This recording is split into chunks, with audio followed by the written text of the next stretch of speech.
ఏదైతే మార్చి 1వ తారీఖు నుంచి రాష్ట్ర వ్యాప్తంగా కూడా 200 యూనిట్ల కరెంటును గృహజ్యోతి కింద జీరో బిల్లు వచ్చే విధంగా 200 యూనిట్ల కరెంటు బిల్లు వాడుకునే వినియోగదారులందరికీ కూడా ఉచిత బిల్లు జీరో బిల్లు వచ్చే విధంగా 1వ తారీఖు నుంచి చేయడం జరిగింది.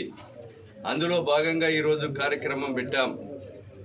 అదేవిధంగా మహిళా సోదరిమణులు ప్రజలందరూ కూడా గమనించవలసిన అవసరం ఉంది. 4వది ఈరోజు వంట గ్యాస్ సిలిండర్ 500 రూపాయలకి అందిస్తున్నాం. వంట గ్యాస్ సిలిండర్ కూడా ఈరోజు 500 రూపాయలకే మీకు అందించబోతున్నాం. మహిళా సోదరిమణులు, ఈ రాష్ట్ర ప్రజానికమంతా కూడా కాంగ్రెస్ ప్రభుత్వానికి ఆశీర్వదించండి. రాబోయేటువంటి ఎన్నికల్లో కూడా మీ దీవెనలు అందించమని ప్రభుత్వ పరంగా విజ్ఞప్తి చేస్తున్నాం. అంతేకాకుండా ఈరోజు నియోజకవర్గానికి 3500 రూపాయలు 3500 ఇందిరమ్మ ఇండ్లను కూడా ఇవ్వబోతున్నాం. అంతేకాకుండా ఈరోజు రాబోయేటువంటి రోజుల్లో పేదలందరికీ రైతులకు 2 లక్షల రుణమాఫీ చేస్తాం. అంతేకాకుండా ఈరోజు ఈ రాష్ట్రంలో ఉన్నటువంటి వృద్ధులకు, వితంతులకు, వికలాంగులకు కూడా పెన్షన్ కూడా 2000 4000 రూపాయలు అందజేస్తాం.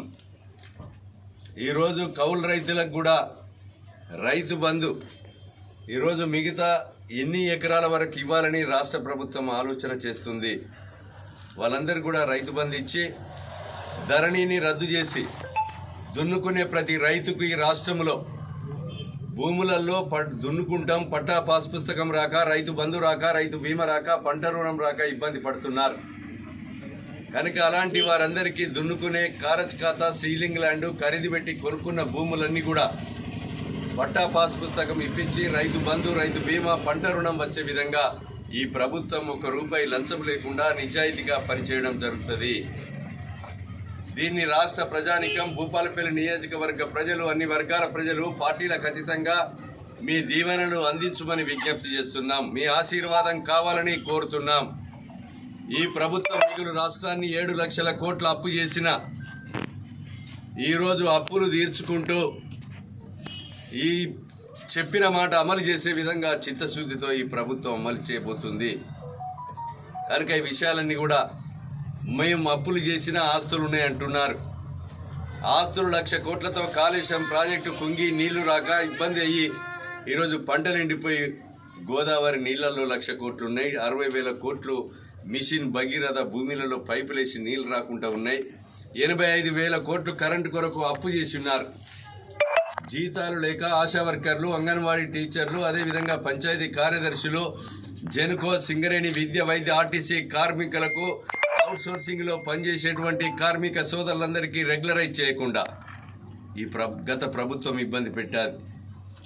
మేము ఈరోజు ఎన్నికల ముందు చెప్పినటువంటి 2 లక్షల ఖాళీగా ఉన్న ఉద్యోగాలు ఏ రకమైన ఏ డేట్లయితే ఇచ్చామో టీటీసీ, బీఈడీ, డిగ్రీ, ఎంబీఏ, అదేవిధంగా బీటెక్, ఎంటెక్ చేసి చదివినటువంటి విద్యార్థులందరికీ కూడా నోటిఫికేషన్ ఇచ్చి ఖాళీగా ఉన్న 2 లక్షల ఉద్యోగాలు కూడా నింపడం జరుగుతుంది. ఇచ్చిన మాట అమలు చేస్తామని సందర్భంగా తెలియజేస్తున్నాం.